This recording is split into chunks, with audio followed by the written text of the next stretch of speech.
பழத்தோட்ட ஊழியங்கள், கர்த்தரருளின ஊழியங்கள்.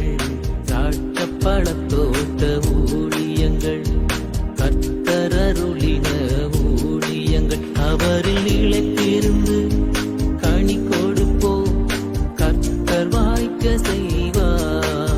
அவரில் நிலைத்திருந்து கனி கொடுப்போம், கர்த்தர் வாய்க்க செய்வார். துதி உமக்கே, துதி உமக்கே, துதி உமக்கே என்றுமே என்றும். துதி உமக்கே, துதி உமக்கே, துதி உமக்கே என்றுமே. சிறியவனை பொழுதிலிருந்தும் எளியவனை குப்பையிலிருந்தும் எடுத்து உயர்த்தி ராஜாக்களோடும் பிரபுக்களோடும் மந்திருக்க செய்கிற அருமை ஆண்டவர் இயேசு கிறிஸ்துவின் எளிதான நாமத்தினாலே இந்த சத்தத்தை கேட்கிற அனைத்து தேவனுடைய பிள்ளைகளுக்கும் என்னுடைய அன்பான வாழ்த்துகள். நீங்கள் யாவரும் கோடா கோடியாய் பெருகுவீர்களாக, உங்களுடைய பிள்ளைகள் கோடா கோடியாய் பெருகுவார்களாக என்று சொல்லி நான் வாழ்த்துக்கின்றேன், ஆசீர்வதிக்கின்றேன். பிரியத்துக்குரியவர்களே, கர்த்தருடைய பெரிதான கிருபையினாலும் உங்கள் யாவருடைய ஜெபத்தினாலும் ஆண்டவர் சென்ற சனிக்கிழமை ஆசிரியத்தில் நடைபெற்ற நம்முடைய விடுதலை நாள் கூட்டத்தை அதிகமாக ஆசீர்வதித்தார். எங்கிருந்து இல்லாமல் புதிய புதிய ஜனங்களெல்லாம் திரண்டு வந்திருந்தார்கள். ஆண்டவர் அனைவருக்கும் அற்புதத்தை செய்தார், அற்புதமான ஒரு செய்தியை கொடுத்தார். நல்ல பாடல்கள் பாடப்பட அது ஜனங்களை பரவசப்படுத்த கர்த்தர் உதவி செய்தார். கூட்டத்தின் இறுதியில் ஜனங்களுக்காக தனித்தனியாய் ஜெபித்த பொழுது ஒரு காலம் இல்லாதபடிக்கு ஆண்டவர் அதிசயங்களையும் அற்புதங்களையும் செய்தார். ஆண்டவருக்கே மகிமை உண்டாகட்டும். அநேகர் விடுதலை பெற்றவர்களாக சமாதானத்தோடு கூட கடந்து போனார்கள். எல்லோருக்கும் திருப்தியான உணவை பரிமாறவும் கர்த்தர் உதவி செய்தார். நமது அடைக்கலான் குருவி ஆவிக்குரிய முதியோர் இல்லத்தில் புதிதாய் சார்ந்திருந்த அநேகர் அந்த கூட்டத்தில் பங்கு பெற்று பரவசப்பட்டார்கள். நாங்கள் முதலாக இவ்வளவு பெரிய கூட்டத்தை காண்கிறோம், எவ்வளவு பெரிதான பிரம்மாண்டமான கூட்டம், கர்த்தருக்கு மகிமை என்று சொல்லி சொன்னார்கள். பிரியத்துக்குரியவர்களே, வருகிற சனிக்கிழமை கர்த்தருக்கு சித்தமானால் சென்னை நமது தமிழ்நாட்டுடைய தலைநகரம், அங்கே பல்லாவரம் ரயில்வே ஸ்டேஷன் உங்களுக்கு நல்லா தெரியும் சென்னையில் இருக்கவங்களுக்கு. அங்கேருந்து பம்மல் வருகிற மெயின் ரோட்டில் முத்தமிழ் நகர் பஸ் ஸ்டாப்பில் சியோன் காம்ப்ளெக்ஸ் பின்னாடி வந்தீங்கன்னா லிஃப்ட்டில் 4வது மாடி, அங்கே உங்களுக்காக நான் காத்திருப்பேன். சென்னையிலே நம்முடைய ஊழியத்தை தாங்குவதற்கு நல்ல உள்ளம் படைத்த அநேகர் இருக்கிறார்கள். அங்கே அவர்கள் எல்லாவற்றையும் பொறுப்பெடுத்து செய்வார்கள். திரு மங்களராஜ் அவர்கள் குடும்பத்தின் சார்பாக உங்கள் யாவருக்கும் மிக சிறப்பான விருந்து வழங்கப்படும். நீங்கள் யாவரும் சென்னையில் இருக்கிற தேவனுடைய பிள்ளைகள், முக்கியமாக நாள்தோறும் நம்முடைய நிகழ்ச்சிகளை பார்க்கிறவர்கள் திரளாக வந்து பங்கேற்க வேண்டும் என்று உங்களை அன்போடு அழைக்கிறோம். பிரியத்துக்குரியவர்களே, அடைக்கலான் குருவி ஆவிக்குரிய முதியோர் இல்லம் ஒரு பெரிய தரிசனத்தோடு கட்டப்பட்டிருக்கிறது. தற்சமயம் பணம் கொடுக்கிறவர்கள் மற்றும் கொஞ்சம் பணம் கொடுக்கிறவர்களுக்காகத்தான் அது நடத்தப்பட்டு வருகிறது. ஒரு சிலரை நாம் இலவசமாய் சேர்த்திருக்கிறோம். இப்பொழுது முழுவதும் இலவசமாக ஒரு பெரிய முதியோர் இல்லத்தை நாம் கட்டுவதற்கு தீர்மானித்திருக்கிறோம்.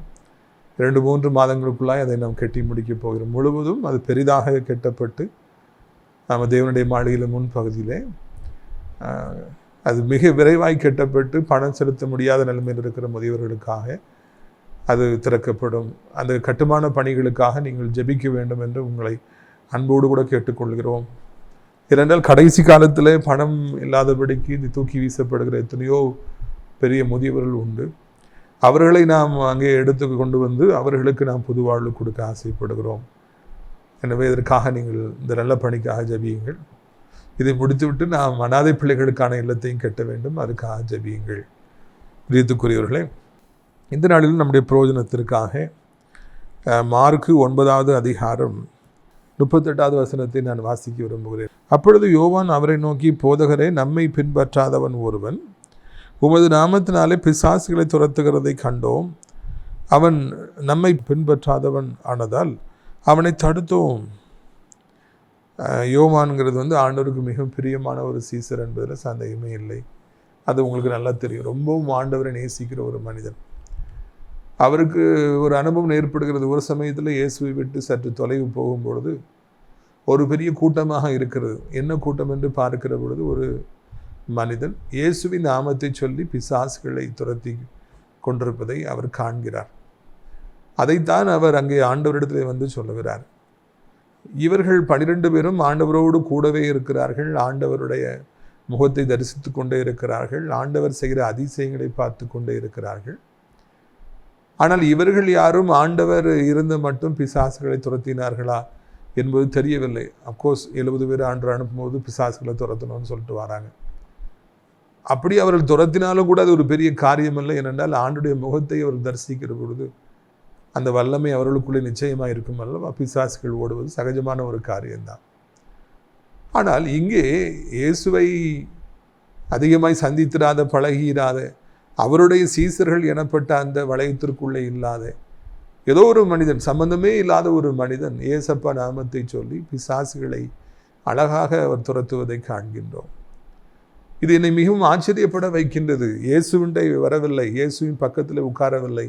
இந்த சீசர்களைப் போல அவர் எப்பொழுதும் ஆண்டுடைய முகத்தை பார்க்கலன்னா அதெல்லாம் தேவையில்லை. இயேசு என்கிற நாமத்தை இந்த மனிதன் விசுவாசித்தபடியினால எளிதில் பிசாசுகளை அழகாக துரத்துகின்றார். அதுவும் இயேசு உயிரோடு இருந்த பொழுதே அப்படியே துரத்தினார்.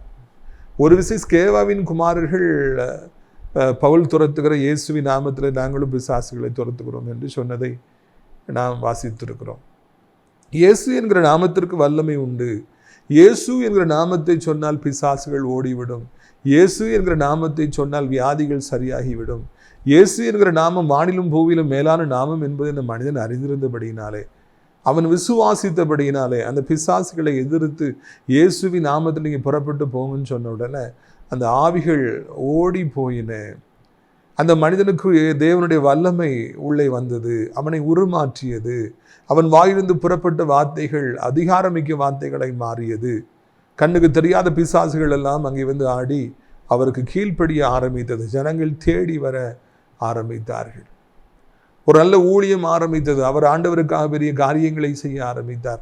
இந்த காட்சியை தான் யோவான் கண்டு ஆண்டவரிடத்தில் அவர் அங்கே எக்ஸ்பிளைன் பண்ணுவதை பார்க்கிறோம். முன்ன பின்ன தெரியாத ஒரு நபருக்கு அந்த நாமம், இயேசுவின் நாமம் அவ்வளோ உதவி செய்திருக்கும் என்றால் 2000 வருடங்களுக்கு பிற்பாடு நமக்கும் கூட அந்த இயேசுவின் நாமம் என்பது அவ்வளவு வல்லமை நிறைந்த நாமமாக இருக்கிறது. அதை நாமும் பயன்படுத்துகிற பொழுது நம்முடைய வாழ்க்கையிலும், நம்முடைய ஊழியத்தின் பாதையிலும், நம்முடைய குடும்பத்திலும், நம்முடைய பிஸ்னஸிலும் கூட அற்புதங்கள், அடையாளங்கள் நடக்க ஆரம்பிக்கிறது. ஒருவேளை பேய்களை துரத்துவது, இல்லைன்னா வியாதிகளை சுகமாக்குவது, இல்லைன்னா பிரசங்கம் பண்ணுவது மாத்திரம்தான், அதில் மாத்திரம்தான் ஆண்டுடைய வல்லமை இருக்குமா? இல்லவே இல்லை. பைபிளை வாசிக்கும் பொழுது யுத்தங்களிலே ஆண்டவர் அவர் வெற்றியை கொடுக்கிறார். பஞ்சங்களை அவர் ஒரே நாளிலே மாற்றுகின்றார். அவர் ஒரு நாட்டுடைய தலையெழுத்தையே மாற்றுகிறார். அவர் கடன்களை, அந்த ஏழை விதையுடைய கடன்களை எலிசா தீர்க்கதரிசியின் மூலமாக அடைத்தார். ஆண்டவர் பல அற்புதங்களை, அடையாளங்களை அவர் செய்வார். ஆனால் அதற்கு ஆதாரமாக இயேசு என்கிற நாமம் மிக முக்கியமானது என்பதை மறந்து விடாதிருங்கள். சில வருடங்களுக்கு முன்பு நான் வாசித்த ஒரு அனுபவம், யாரோ ஒருவர் எழுதிய ஒரு அனுபவம் எனக்கு ஞாபகத்துக்கு வருகிறது. வட இந்தியாவிலே ஊழியங்கள் சிறப்பாக நடைபெறுகிறது. அங்கே இயேசு என்கிற நாமத்தை சொல்லி நிறைய ஜனங்களுக்கு அடையாளங்கள் நடக்கிறது, அற்புதங்கள் நடக்கிறது என்பதை எல்லோரும் கேள்விப்பட ஆரம்பிக்கிறார்கள். நல்லவர்களும் இயேசுவை ஏற்றுக்கொண்டவர்கள், ஊழியம் செய்தவர்கள் அகமகிழ்கின்றார்கள். ஆனால் அந்த செய்தி ஆண்டவருக்கு எதிராக இருப்பவர்களுக்கு ஒரு வருத்தத்தை ஏற்படுத்துகிறது, கசப்பை ஏற்படுத்துகிறது. இயேசு நாமத்தில் அற்புதம் நடக்கிறது என்பது ஒரு கூட்டத்தாருக்கு மிகவும் சந்தோஷமான செய்தி, இன்னொரு கூட்டத்திற்கு அது வருத்தமான ஒரு செய்தி. இது எல்லா இடத்துலையுமே நடக்கிற ஒரு காரியம்தான். உங்களுடைய வெற்றி உங்களுக்கு சந்தோஷம், உங்களுடைய எதிரிகளுக்கு அது திண்டாட்டம். உங்களுக்கு கொண்டாட்டம், அவர்களுக்கு திண்டாட்டம். உங்களுக்கு பிரச்சனை என்றால் உங்களுக்கு வருத்தம், அவர்களுக்கு சந்தோஷம். இது ஒரு ரெஸ்பான்ஸ், வித்தியாசமான நெகட்டிவ் ரெஸ்பான்ஸ் எல்லா இடத்துலையும் இருக்கும். இதை போலவே இங்கே நாம் காண்கிறோம். இந்த கூட்டத்தில் ஒருவரை தேர்வு செய்து, ஆண்டவரை அறியாதவர், ஊழியத்துக்கு எதிரியாக இருப்பவரை அவர்கள் ஒரு வேவுக்காரனாக அனுப்பி, நீங்கள் போய் அந்த ஊழியத்தில் போய் கலந்து அது ரகசியத்தெல்லாம் தெரிந்து கொண்டு வா, நாம் அந்த ஊழியங்களை அழிப்போம், அவங்க இயேசுங்கிற நாமம் சொல்கிறாங்க, அது என்னன்னு பார்த்துட்டு வான்னு சொல்லி ஒரு வாலிபனை அவர்கள் மூளை செலவை செய்து, நீ உள்ளே போய் கலந்து விடு, நீ உள்ளே போய் வேவு பார்த்துட்டு வா, அது ரகசியங்களை, நெளிவு சுழிகளை நீ அறிஞ்சிட்டு வா அப்படின்னு சொல்லிட்டு அவர்களை ஒரு வாலிபனை தயார் செய்து அவர்கள் அனுப்புகிறாங்க. அந்த வாலிபனும் அவனும் தன் ஆண்டவருக்கு எதிரான சித்தாந்தங்களிலே வெறி பிடித்தவருங்கிறபடினாலே அவன் எல்லாற்றையும் விட்டு ஒரு மிஷினரி ஸ்தாபனத்தில் அவன் தன்னை இணைத்துக் கொள்ளுகிறான். அங்கே வந்து ஆண்டவரை தேடுவதைப் போல அவன் நடிக்கின்றான். எல்லாரையும் கவனிக்கின்றான். அவர்கள் என்ன செய்கிறார்கள், என்ன ஊழியம் செய்கிறார்கள் எல்லாம் பார்க்குறான். இப்படி சில மாதங்களும் சில வருடங்களும் கழிந்து போகிறது. அவன் ஓரளவு எல்லா காரியங்களையும் அவன் சேகரித்துக்கிட்டே வாரான். ரகசியங்களாக அறிஞ்சிக்கிட்டே வாரான். சீக்கிரத்தில் போய் நாம் போய் நம்ம இந்த காரியங்களாம் சொல்லி கொடுத்து இவங்க எங்கே ஊழியம் செய்கிறாங்க, இவங்களுடைய ஸ்கூல்ஸ் எங்கே இருக்குது, காலேஜ் எங்கே இருக்குது, இவங்களுடைய ஹாஸ்பிட்டல்ஸ் எங்கே இருக்குது, இவங்க எப்படி போய் ஊழியம் செய்வாங்களாம் சொல்லி கொடுத்து இவங்களுக்கு பிரச்சனையை கொண்டு வந்துடணும்னு சொல்லி அவன் சிந்திச்சிட்டு இருக்கான். அப்படிப்பட்ட நேரத்தில் எதிர்பாராத ஒரு சம்பவம் வருகிறது. ஒரு நாள் அவன் கூட இந்த டீம்லாம் ஊழியத்துக்கு போயிட்டு வரும்போது நிறைய மலைவாழ் ஜனங்களை பிசாசு பிடியில் போய் சந்திச்சுட்டு ஜெபிச்சுட்டு வராங்க. நிறைய பேருக்கு விடுதலை கிடைக்குது. இவனும் சும்மா போய் தலையாட்டிட்டு நிற்கிறான். திரும்பி வந்து தூங்கும் பொழுது அவனுக்கு பின்னால் வந்து ஆவியில் ஒரு ஆவி இவன் கழுத்தை பிடித்து நெரிக்க ஆரம்பிக்கிறது. அங்கங்கே நகண்டு பார்க்குறான். அந்த ஆள் நகர முடியல. சத்தம் போட நினைக்கிறான், சத்தம் போட முடியல. எல்லாம் இருளாக இருக்கிறது. என்ன செய்யணும்னு சொல்லி தெரியல. உயிர் போகிற மாதிரி ஒரு ஃபீலிங். அவன் தன்னுடைய நம்பிக்கைக்குரியவர்களை எல்லாம் அவன் யார் மேலே நம்பிக்கை வச்சுருந்தானோ அந்த தெய்வங்களை நோக்கி கூப்பிட்றான். ஒன்றும் நடக்கலை. ரொம்ப மூச்சு முட்டுறது, ரொம்ப கஷ்டப்படுறது, பயமாக இருக்கணும்னு வேறு வழி இல்லாமல் கடைசியில் இயேசு அப்படின்னு சொல்லி அவன் கூப்பிட்றான். இயேசுங்கிற நாமத்தை சொல்கிறான். உடனே அவனை பிடித்திருந்த கழுத்தில் நெரிச்சிட்டு இருந்த ஆவி அப்படியே விலக ஆரம்பிக்கிறது. மறுபடியும் இயேசுங்கிற அந்த ஆவியை ஓடி விடுகிறது. எந்திச்சு உட்காரான் பாயிராத்தில். அப்பொழுது உண்மையை கண்டுபிடிக்கிறான். நான் யாரை இதுவரைக்கும் நான் பெரியவைகளாக நம்பிக்கைக்குரியவர்கள் நினைத்தேனோ அவைகள் எனக்கு செவி கொடுக்கவில்லை, என் ஆபத்தில் என்னை காப்பாற்றவில்லை. ஆனால் இயேசுங்கிற நாமத்தை சொன்ன உடனே அவர் வந்து என்னை காப்பாற்றிட்டாருன்னு சொல்லி அந்த இயேசு தான் உண்மையான தெய்வம் என்று அவன் உண்மையிலே தன்னை அந்த ஊழியத்திற்காக அர்ப்பணித்தானாம். இது நான் வாசித்த பொழுது அதிகமாய் பரவசப்பட்டேன். யாராக இருந்தால் என்ன, இயேசுவை அறிந்தால் என்ன, அறிந்திருக்காவிட்டால் என்ன, திருச்சபையிலே அங்கமாகி, திருச்சபையில் மெம்பராகி, திருச்சபையிலே போய் திருவிருந்தில் பங்கேற்று காணிக்கைகளை கொடுத்து சங்கத்தை கெட்டி உருவானவர்களை வந்தனம் செய்து மிகவும் பயபக்தியாய் தினமும் ஆலய ஆராதனைக்கு சென்று வருகிறவர்களாக இருந்தால் என்ன, இல்லாவிட்டால் ரகசியமாக ஆண்டவரை ஏற்றுக்கொண்டு குடும்பத்துக்கு தெரியாதபடி ஆண்டவரை நம்பி இதுபோல டிவியில் தொலைக்காட்சியில் வர நிகழ்ச்சியெல்லாம் பார்த்து பைபிளை அதிகமாக அறியாமல் ஊழியங்களை குறித்து அதிகமாக அறியாதவர்களாக இருந்தால் என்ன, ஆபத்து வரும்பொழுது இயேசு என்கிற நாமத்தை சொன்னால் போதும், வாழ்க்கையில் மிகப்பெரிய மாற்றங்கள் உண்டாகும், அதிசயங்கள் நடக்கும், அற்புதங்கள் நடக்கும் என்பதைத்தான் இந்த சம்பவம் நமக்கு சொல்லி காண்பிக்கிறது.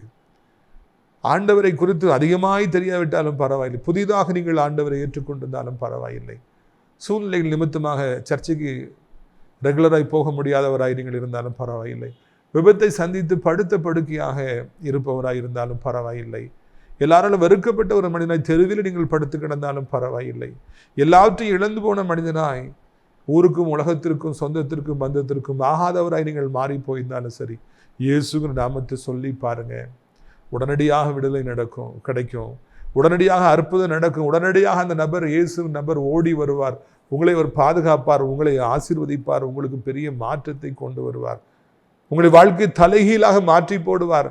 எப்பொழுது ஆபத்து வருகிறதோ எப்பொழுது இருள் சூழுகிறதோ, எப்பொழுது வியாதி நம்மை நெருக்குகிறதோ, எப்பொழுது அதிக உபத்திரவங்கள் உண்டாகிறதோ, எப்பொழுது பொல்லாத மனிதர்கள் ஏறி மிதிக்க வருகிறார்களோ, எப்பொழுது தாங்க முடியாத சம்பவங்கள் நடக்கிறதோ, இயேசு என்று சொல்லுங்கள். அப்பொழுது உங்கள் இன்னல்கள் எல்லாம் மாறிப்போகும். ஒரு பாட்டு எனக்கு ஞாபகத்துக்கு வருகிறது. இயேசு இரட்சகர் பெயரை சொன்னால் எதுவும் நடக்குமே, அவர் இதயத்தோடு கலந்து விட்டால் எல்லாம் நடக்குமே, எல்லாம் நடக்குமே. இயேசு இரட்சகர் பெயரை சொன்னால் எதுவும் நடக்குமே. நமக்கு படிப்பறிவு இல்லாவிட்டாலும் பரவாயில்லை, இந்த உலகமே நீ ஒரு பெரிய பாவி அயோக்கிய நீ வேண்டான்னு சொன்னாலும் பரவாயில்லை, சொந்த பந்தங்களை கழுத்தை நெறித்தாலும் பரவாயில்லை, இயேசு என்று சொல்லி பாருங்கள். தள்ளப்பட்ட கல்லாகிய உங்களை மூளைக்கு தலைக்கல்லாக மாற்ற அவர் உதவி செய்வார். அந்த நாமத்தை சொன்ன உடனே பேய்களால் கூட அந்த மனிதனை ஒன்று செய்ய முடியவில்லை, எதிர்க்க முடியவில்லை, ஓடி போயின, அந்த மனிதனுக்கு கீழ்ப்படிந்தன. இந்த காட்சி அங்கே யோவானை அதிகமாக அதிர்ச்சி அடைய வைக்கிறது. நம்ம ஆண்டவர் கூட இருக்கிற நாம கூட இப்படிப்பட்ட காரியத்தை செய்ய முடியல. சம்பந்தமே இல்லாத ஒரு மனிதன், காணியாட்சிக்கு புறம்பே இருக்கிற ஒரு மனிதன் இவ்வளவு பெரிய அற்புதத்தை செய்கின்றானே என்று அந்த காட்சி அந்த யோவானை அதிகமாக அசைத்தது, பாதித்தது என்று சொல்லி நாம் காண்கின்றோம். நீங்கள் இயேசுவின் நாமத்தை சொல்லுகிற பொழுது உயர்வடைவீர்கள், மேன்மை அடைவீர்கள், உங்கள் சிறையிருப்பு திருப்பப்படும். அது அநேகருக்கு வருத்தத்தையும் வேதனையும் ஏற்படுத்தும் என்பதைத்தான் இந்த இடத்துல நான் காண்கிறோம். இயேசு இரட்சகர் பெயரை சொன்னால் அதிசயம் நடக்குது, அற்புதம் நடக்குன்னா நல்லது தானே. ஆனால் அது அநேகருக்கு அதிர்ச்சி ஏற்படுத்தும், பயத்தை ஏற்படுத்தும். உடனே இந்த யோவான் போயிட்டு நீ அதை செய்யக்கூடாது, நீ எப்படி இயேசப்பா நாமத்தை பயன்படுத்தலாம்? நாங்கள் தான் பயன்படுத்துவோம், நாங்கள் தானே அவர் கூட இருக்கிறோம், நாங்கள் தானே அவருடைய சீசர்கள், நாங்கள் தானே அவருடைய பேரை சொல்ல முடியும், எங்களுக்கு தானே காப்பி ரைட் இருக்கு. நீ யாரு? நீ முன்ன பின்ன தெரியாத, உனக்கு இயேசுனா யாருன்னு தெரியுமா? பழக்கம் இருக்கா? அவரை அறிமுகமானவரையா நீ காணியாட்சிக்கு புறம்பானு, எப்படி அவர் நாமத்தை சொல்லி பிசாசை விரட்டலாம்? நீ விரட்டக்கூடாது பார்த்துக்க அப்படின்னு சொல்லிட்டு யோவான் அங்கே அவரை கடிந்து கொண்டாரா, தடுத்தாரா? நீ இந்த ஊழியத்தை செய்யக்கூடாது என்று தடுத்தாரா? கர்த்தரை அறியாதவர்கள், ஊழியத்துக்கு எதிரானவர்கள், பொல்லாத மனிதர்கள், சாஸ்திராலே ஆளுகை செய்யப்படுபவர்கள், வெறியர்கள், அவர்கள் நீ ஊழியம் செய்யக்கூடாது என்று தடுத்தால் பரவாயில்லை. ஆண்டுடைய மார்பிலே சாய்ந்திருந்த அந்த யோவான், ஆண்டவருக்கு பிரியமான பிள்ளையாகிய அந்த யோவான், நீ ஊழியம் செய்யக்கூடாது, நீ ஆண்டவர் இயேசுவின் நாமத்தை பயன்படுத்தக்கூடாது என்று அவரை தடுத்தார் என்று நாம் வாசிக்கிறோம், வேதனைப்படுகிறோம். ஐயா, எந்த ஊழியமாக இருந்தாலும் நாம் தடை செய்ய வேண்டாம். எந்த ஊழியமாக இருந்தாலும் தடை செய்ய வேண்டாம். முதலாக ஆசிரியத்தில் வாலிபர் கூட்டத்தில் பங்கு பெற்று 2-3 பேர் இருந்தாங்க. அடியார் பேச ஆரம்பிக்கும் போது அந்த கூட்டம் டக்குன்னு வளர ஆரம்பித்து 5-10 பேராக மாறியது. அப்பொழுது அதில் ஒரு வாலிபன் இருந்தார். இப்போ நல்லா குண்டா இருக்கார், அவர் நல்லா வளர்ந்துட்டார், ஆசிரியராக இருக்கார். அப்போ அவர் படிச்சுக்கிட்டு இருந்தார். அவங்க அப்பா உடனே ஒரு 10-20 பாட்டு புக்கு வாங்கி கொடுத்து விட்டாங்க, கொட்டு வாங்கி கொடுத்து விட்டாங்க. வாலிபர்கள்லாம் நீங்கள் ஊழியம் செய்கிறீங்க, இணைஞ்சிருக்கீங்க, ரொம்ப சந்தோஷம் என்று சொல்லி அவர்கள் உடனே பாட்டு புக்கெல்லாம் வாங்கி கொடுத்து, கொட்டெல்லாம் வாங்கி கொடுத்து அதை ஒரு ஸ்ட்ரக்சருக்கு கொண்டு வந்தாங்க. எனக்கு ரொம்ப சந்தோஷம், எதிர்பார்க்கவே இல்லை. அநேகர் எங்கள் வாலிப ஊழியத்தை உற்சாகப்படுத்தினாங்க. அங்கே வர்ற வாலிபர்களுடைய வீட்டில் கூட்டம் நடக்கும். அப்போ நாங்கள்லாம் போவோம். நான் போய் அன்றைய வார்த்தையை பிரசங்கம் செய்வேன். கூட்டத்தின் எங்களுக்கு எல்லாருக்கும் நல்ல சாப்பாடு போடுவாங்க, நல்ல சாப்பாடு போடுவாங்க. சாப்பிட்டு வருவோம். வாலிப வயசில் சாப்பிட ரொம்ப ஆசையாக இருக்கும். ஊழியத்தை செய்துவிட்டு இறுதியில் அவர்கள் சந்தோஷமாக சாப்பாடு கொடுப்பாங்க. உற்சாகப்படுத்தப்பட்டு திரும்பி வரும். எவ்வளோ பேர் உற்சாகப்படுத்தினாங்க. அதே நேரத்தில் ஊழியமாடா செய்கிறீங்க, ஊரை ஏமாற்ற வந்திருக்கீங்களா? ஊழியம் செய்கிறானா? இதை தெரிந்தவர்கள் கூட அநேகர் இப்படியாக செய்யாதுன்னு தடுத்தாங்க. நீ ஊழியம் செய்யக்கூடாது, கிறிஸ்டபர் மெசேஜ் கொடுக்கக்கூடாதுன்னு எத்தனையோ பேர் சொன்னாங்க. அவன் மெசேஜை கொடுக்கக்கூடாது. பிரீத்துக்குரியவர்களே, நான் யோசித்து பார்க்கிறேன், ஏன் அவர்கள் என்னை தடுத்தார்கள்? அவர்களுக்கு நான் என்ன ஒன்று செய்யவில்லை. ஆனால் அவருடைய ஒரே ஒரு நோக்கம், அவன் மெசேஜ் கொடுக்கக்கூடாது, அவன் கூட்டத்துக்கு வரக்கூடாது, அவன் மெசேஜ் கொடுக்கக்கூடாது, விடமாட்டோம் அப்படின்னு சொல்லி சொன்னாங்க. பிரீத்துக்குரிய இன்னைக்கு அவங்களாம் எங்கே போனாங்க? எங்கேயோ போயிட்டாங்க. ஆண்டவர் அவங்கள எங்கேயோ கொண்டு போயிட்டார். இன்னைக்கு வரைக்கும் ஆண்டவருக்காக ஊழியம் செய்ய ஆண்டு உதவி செய்தார். மனிதர்கள் தடுப்பாங்க, தெரியாதவங்க தடுப்பாங்க. முன்னப்பின தெரியாதவங்க நீ ஊழியம் செய்யக்கூடாது, எங்கள் ஊருக்கு வரக்கூடாதுன்னு சொல்லுவாங்க. சில நேரங்களில் யோவான்கள் நம்மை தடுப்பாங்க. நாங்கள் ஊழியம் செய்கிறோன்னு சொல்கிறவங்க நம்மளை தடுப்பாங்க. நாங்கள் கர்த்தருடைய பிள்ளைங்கன்னு சொல்லி சொல்கிறவங்க தடுப்பாங்க. நீ ஊழியம் செய்யக்கூடாதுன்னு சொல்லி சொல்லுவாங்க. அது நமக்கு அதிக வருத்தத்தையும் வேதனையும் ஏற்படுத்தும். எவரையும் தடுக்க வேண்டாம். ஊழியம் செய்கிறவங்க ஊழியம் செய்யட்டும். ஐயா, இந்த உலக கடைசி நாட்களில் இருக்கிறது யுத்தங்களும் இல்லையா, துர்ச்செய்திகளும், கொள்ளை நோய்களும், பஞ்சங்களும், மக்கள் படுற பாடுகளெல்லாம் தாங்க முடியல, பார்க்குறதுக்கு தாங்க முடியல. கடைசி காலம் வந்துருச்சு. ஆண்டவர் சொன்ன அடையாளங்கள்லாம் நிறைவேறுது. கேட்டை நோக்கி 90% மக்கள் போயிட்டுருக்காங்க. இந்த நேரத்தில் ஊழியம் செய்ய யாராவது எரிஞ்சாங்கன்னா நீ ஊழியம் செய்யக்கூடாது அப்படின்னு நம்ம சொல்லவே கூடாது. அவங்க ஸ்டைல் நமக்கு பிடிக்காமல் இருக்கலாம், அவங்க போடுற ட்ரெஸ் நமக்கு பிடிக்காமல் இருக்கலாம், அவங்க பாடுற போது ஆடுறது பிடிக்காமல் இருக்கலாம். என்ன இவங்க ஊழியம் செய்கிறாங்கன்னு நம்ம ஒரு உள்ளத்தில் கூட தோணலாம். ஆனால் ஏதோ ஊழியம் செய்கிறாங்க, அவங்க ஏதோ நடக்கட்டும் அப்படி கண்ணை மூடிட்டு நம்ம போயிட்டே இருக்கோம். எந்த ஊழியத்தையும் தடை செய்ய வேண்டாம். முடிந்தால் ஊழியங்களுக்கு ஆதரவு கொடுப்போம், இல்லாவிட்டால் நாம் மௌனமாக இருக்க பழகுவோம். இவங்க போய் தடுக்கிறாங்க, நீ ஊழியம் செய்யாத, நீ பேயை விரட்டான்னு சொல்லி தடுக்கிறாங்க. பிறகு அதை ஏசப்பட்டவன்னு சொல்கிறாங்க. ஏசப்பா, நான் போனேன், நம்ம கூட்டத்தில் இல்லாத ஒருத்தன் உன் நாமத்தை சொல்லி பேயை விரட்டினா, பேயெல்லாம் கீழ்ப்பிடிச்சு, நான் நீ அப்படி செய்யக்கூடாதுன்னு சத்தம் போட்டேன் அப்படின்னு சொல்லி பெருமையாக அதை அவர் இயேசுவிடத்தில் தெரியப்படுத்துகிறார். ஒருவேளை யோவான் இயேசுவை அதிகமாக நேசித்த நிமித்தமாக அந்த அன்பு அவரை எப்படி செய்ய தூண்டி இருக்கலாம். எப்படி எங்கள் ஏசப்பா தான் எங்களுக்கு தான் சொந்தம்னு சொல்லி அவருடைய பொசசிவ்னஸ், நாங்கள் தான் செய்வோங்கிற எண்ணங்கள் அவரை எப்படி பேச தோண்டியிருக்கலாம். இப்படி சொன்ன உடனே ஒருவேளை இயேசு, பரவாயில்லையே நீங்கள் நல்ல காரியங்களை பண்ணீங்களே, எம்மளை உங்களுக்கு இவ்வளோ பாசமா? ஆமாம், அது சரிதானே, நீங்கள் தானே எங்கள் கூட இருக்கிறீங்க, நீங்கள் தானே பேய விரட்டணும், அவன் எப்படி என் நாமத்தை சொல்லலாம், பேய விரட்டலான்னு சொல்லி ஆண்டவரும் அவனை தட்டி கொடுப்பாருன்னு ஒருவேளை நினைத்திருக்கலாம், பகல் கனவு கண்டிருக்கலாம், மனப்பால் குடிச்சிருக்கலாம். ஆனால் அதுக்கு நேர் எதிர்மாறாக காரியம் நடக்கிறது. பாருங்கள் ஆண்டவர் என்ன சொல்கிறார் பாருங்கள். மார்க் 9வது அதிகாரம் 39வது வசனம். அதற்கு இயேசு, அவனை தடுக்க வேண்டாம், என் நாமத்தில் அற்புதம் செய்கிறவன் எளிதாக என்னை குறித்து தீங்கு சொல்ல மாட்டான், நமக்கு விரோதியாக இராதவன் நமது பட்சத்தில் இருக்கிறான். ஆனால் ஆண்டவர் சொல்கிறாரு, no, why you stop him, எதுக்கு நிப்பாட்டுறப்பா? அவன் பேய் துரத்துட்டு என் நாமத்தைன்னு சொல்கிறான், என்ன தானே மணால் வச்சு அவன் ஊழியம் செய்கிறான், அவன் செய்யட்டும். என் நாமத்தை பயன்படுத்தி ஒரு அற்புதம் செய்கிறவன் என்னை குறித்து எங்கேயுமே கேவலமாக பேச மாட்டான். நமக்கு விரோதியாக இராதவன் நமது பட்சத்தில் இருக்கிறான், நமக்கு ஆதரவாக இருக்கிறான், அவரை தடுக்காதே என்று ஆண்டவர் அழகான ஒரு பதிலை இதனால் யோவானு கொடுப்பதை பார்க்கிறோம். யோவான் வெட்கப்பட்டு போயிருப்பான் என்பதில் என்ன சந்தேகம்? ஆண்டவர் ஊழியங்களை தடுக்கக்கூடாது என்று உடனடியாக சொல்லுகிறார். என் நாமத்தை சொல்லி பிசாசுகளை துரத்துகிறவன் என்னை குறித்து ஒரு நாளும் கேவலமாக பேச மாட்டான். என் நாமத்தை பயன்படுத்துகிறவன் எனக்கு விரோதியாக இருக்க மாட்டான். நமக்கு பட்சத்தில் தான் இருப்பான், நம்மள தான் நம்ம பக்கத்தில் தான் இருப்பான். எனக்கு ஞாபகம் வருது, சின்ன வயசுலேருந்து எனக்கு ஒரு ஹேபிட்டு, எனக்கு ஃப்ரெண்ட்ஸாக இருக்கிறவங்கள அவங்க இல்லாத நேரத்தில் வேறு யாராவது கேவலமாக பேசுனாங்க, திட்டினாங்கன்னா நான் உடனே அப்படிலாம் இல்லையே, ஏன் அப்படி பேசுகிறீங்க, எனக்கு தெரியுமா அவர் அப்படிலாம் கிடையாது, நான் உடனே அவங்களுக்காக குரல் கொடுப்பேன். அதனால் நிறைய விரோதத்தில் நான் சம்பாதிச்சிருக்கிறேன். ஆனாலும் என்னுடைய சுபாவம் எனக்கு பிரியமானவங்களை யாராவது எங்கேயாவது நான் இருக்கும்போது திட்டினாங்க அப்படின்னா உடனே குரல் கொடுப்பேன். இல்லையே, oh you are saying like this அப்படி நான் உடனே நான் கேட்பேன். பிரித்துக்கூட அது என்னுடைய சுபாவம். என் நண்பர்களை யார் கேவலமாய் பேசுவது, யார் தரக்குறைவாய் பேசுவது இல்லை, அப்படி பேசாதீங்க அப்படிதான் சொல்ல. சாதாரண மனிதனாகிய நானே என் நண்பர்களை விட்டு கொடுக்க கூடாது, எனக்கு தேசமாக இருப்பவர்களை விட்டு கொடுக்க கூடாது என்று நான் வாழ்வேன் என்றால், உன்னதமான தேவன், மகா பெரிய தெய்வம் நம்முடைய ஆண்டவர், அவர் நம்மை விட்டு கொடுப்பாரா? ஊழியம் செய்கிற நம்மை விட்டு கொடுப்பாரா?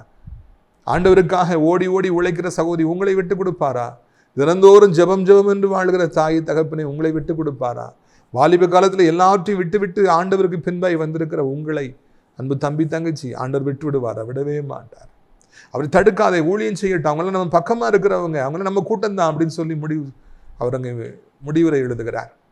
அவர் உங்களை ஒரு காலம் விட்டு கொடுக்க மாட்டார். நீங்கள் ஊழியம் செய்கிற பொழுது உங்களை யாரும் தடுக்க விட மாட்டார். அவங்களை தடுக்காதே அப்படின்னு சொல்லி உங்களுக்காக அவர் பரிந்து பேசுவார், உங்களுக்காக அவர் யுத்தங்களை செய்வார், வழக்காடுவார், உங்கள் குடும்பத்திற்காக யாவற்றையும் நம்முடைய ஆண்டவர் செய்து முடிப்பார். தெரியுமா?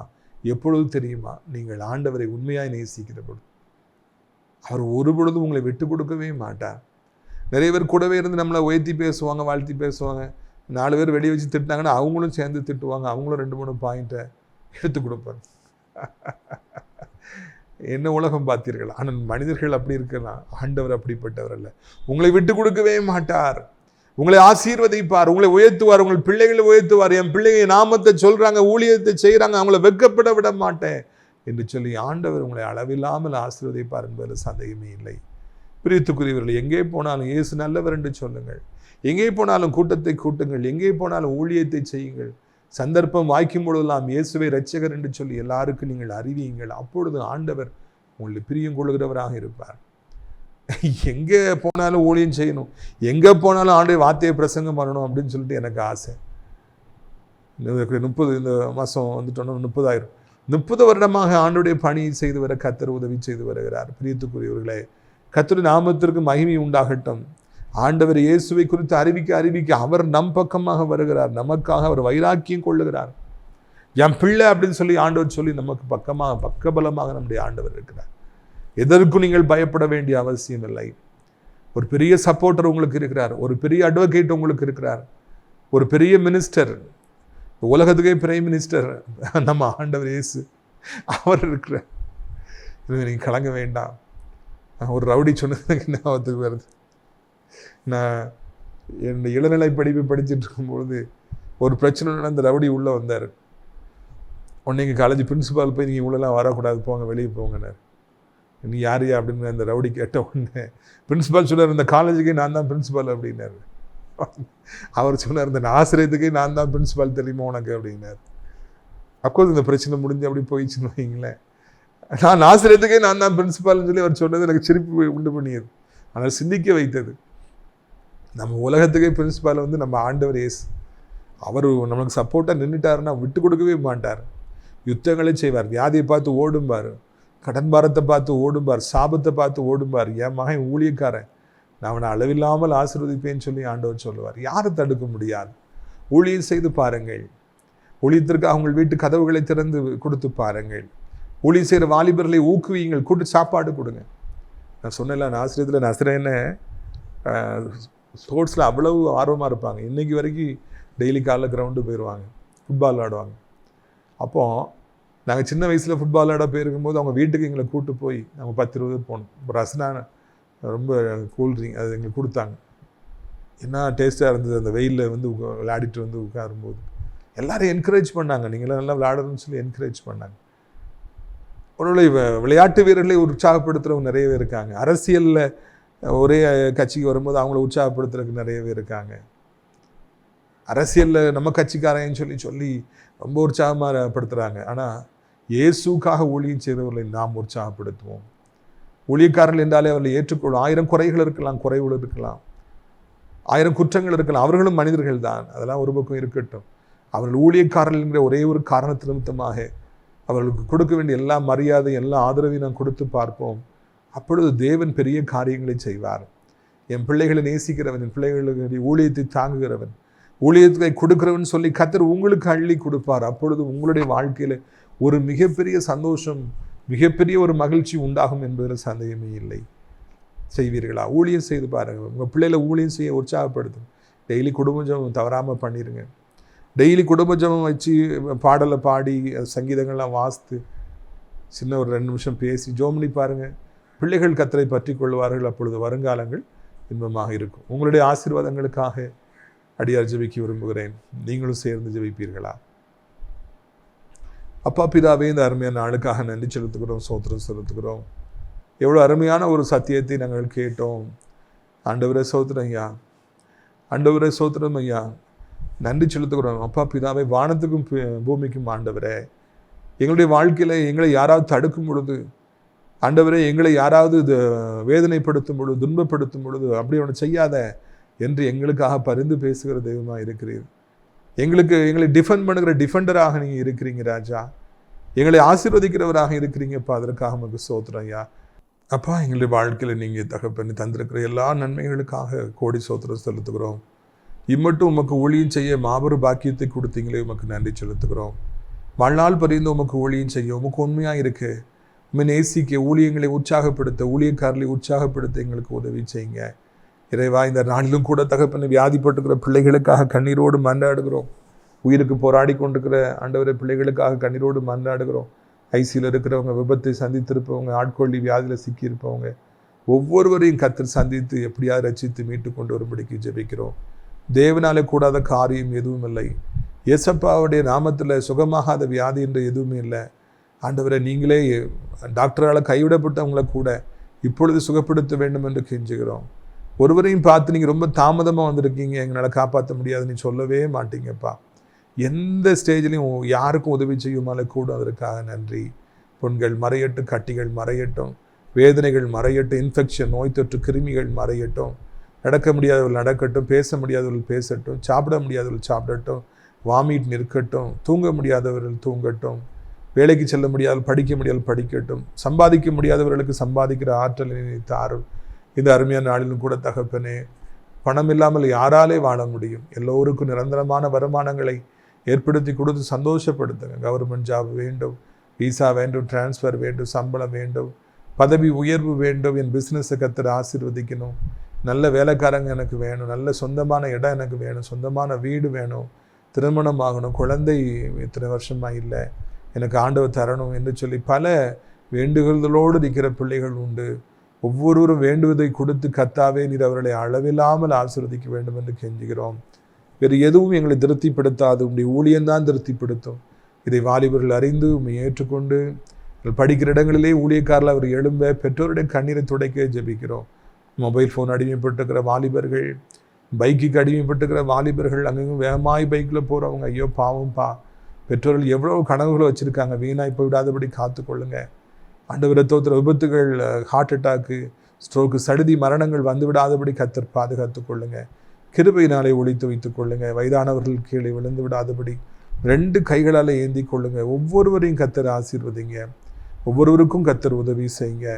அன்று உலகம் இருக்கிற அத்தனை நாடுகளையும் மக்களையும் ஆசீர்வதிங்க. எங்கள் தாய் திரு நாடாக இந்தியாவில் அனைத்து மக்களையும் ஆசீர்வதிங்க. ஆண்டவரே, அனைத்து ஊழியக்காரர்களையும், அனைத்து தேவனுடைய பிள்ளைகளையும் ஆசீர்வதிங்க. நாசரேத் திராட்சை பழத்தோட்ட ஊழியர்களை நேசிக்கிற, நாள்தோறும் நம்முடைய நிகழ்ச்சிகளை பார்க்கிற, ஜெபத்தினாலே காணிக்கைகளை தாங்குகிற நல்ல உள்ளங்கள் ஆசீர்வதிக்கப்பட ஜெபிக்கிறோம். அப்பா, அடைக்கலான்குரிய முதியோரிடத்தில் சத்திரத்தை கேட்டுக்கிறோம் ஐயா. ஏழை மக்களுக்காக இலவசமாய் முதியோரிடத்தில் ஒரு புதிய பகுதியை கேட்டுக்கிறோம். அதை நீர் ஆசீர்வதித்து தாரும். அநாதை இல்லங்களையும் கெட்ட உதவி செய்யும். கர்த்தர் மகிமைப்படும். இரட்சகர் இயேசு மூலம் ஜெபிக்கிறோம் நல்ல பிதாவே, ஆமென். என் ஆத்துமாவை கர்த்தரை சோத்திரி, என் முழு உள்ளமையோட பரிசுத்த நாமத்தை சோத்திரி. என் ஆத்துமாவை கர்த்தரை சோத்திரி, அவர் செய்த சகல உபகாரங்களையும் ஒரு பொழுது மறவாதே, ஆமென். கர்த்தராகிய இயேசு கிறிஸ்துவின் கிருபை, பிதாவாகிய தேவனுடைய அன்பு, பரிசுத்தடைய அந்யோன்யமில்லாத பிரசன்னம் உங்கள் அனைவரோட இன்றைக்கு சதா காலங்களில் நிலைத்திருப்பதா. அல்லேலூயா, அல்லேலூயா. God bless you. ஆமென்.